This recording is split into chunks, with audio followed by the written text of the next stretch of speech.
సంఘములోకి వచ్చి 10 ఏళ్ళు అయిపోయినా 5 ఏళ్ళు అయిపోయినా మన హృదయము మన మనసు మారట్లా. అదే కోపం, అదే దుర్నీతి, అదే దుర్మార్గత, అదే వ్యభిచారము, అదే త్రాగుల్లో మనం బ్రతుకుతూ మన హృదయాన్ని మార్చుకోనప్పుడు ఆయన వచ్చినప్పుడు రెప్పపాట్లు మారిపోతామా? అర్థమవుతుందా మనకి?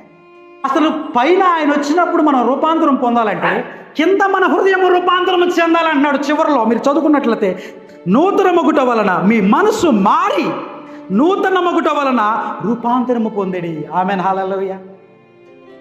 మనం ఆయన వచ్చినప్పుడు సమయం లేదు. అయ్యా నేను మారుతానయ్యా, నా హృదయం మారుతానంటే, అరే బాయ్ 20 ఏళ్ళుగా వస్తున్నావు సంఘానికి, బాబో 10 ఏళ్ళుగా వస్తున్నావు, నీ మనస్సు నీ హృదయం మార్చబడాలి.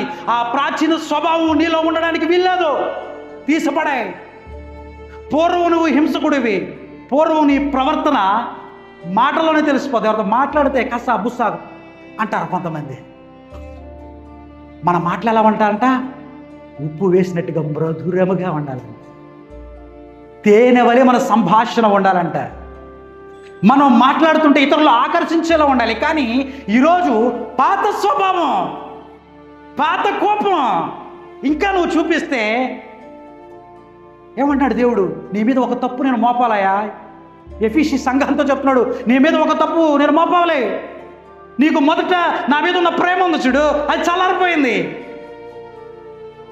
ఏమన్నారు? మోసకరమైన దురాశలో పడిన చెడిపోవు మీ ప్రాచీన స్వభావమును విడిచిపెట్టు. మన ప్రాచీన స్వభావాన్ని, ప్రాచీన మనస్సును మనం విడిచిపెట్టేయాలా. ఆ ప్రాచీన స్వభావం, ఆ ప్రాచీన మనసు విడిచిపెట్టకపోయినట్లయితే దేవుని రాజ్యాన్ని మనం చూడలేము. ఆమెన్, హల్లెలూయా. క్రొత్తగా జన్మించడం అంటే ఇదేనండి.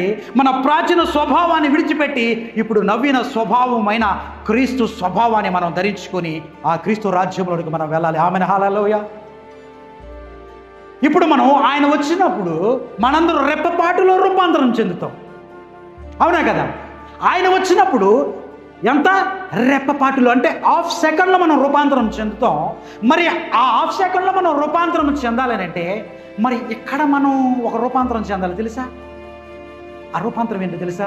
2 సంపూర్ణమై ఉన్న దేవుని చిత్తం ఏదో పరీక్షించి తెలుసుకున్నట్లు మీ మనసు మారి నూతన మగుట వలన రూపాంతరము పొందుడి. ఆమెన్, హల్లెలూయా.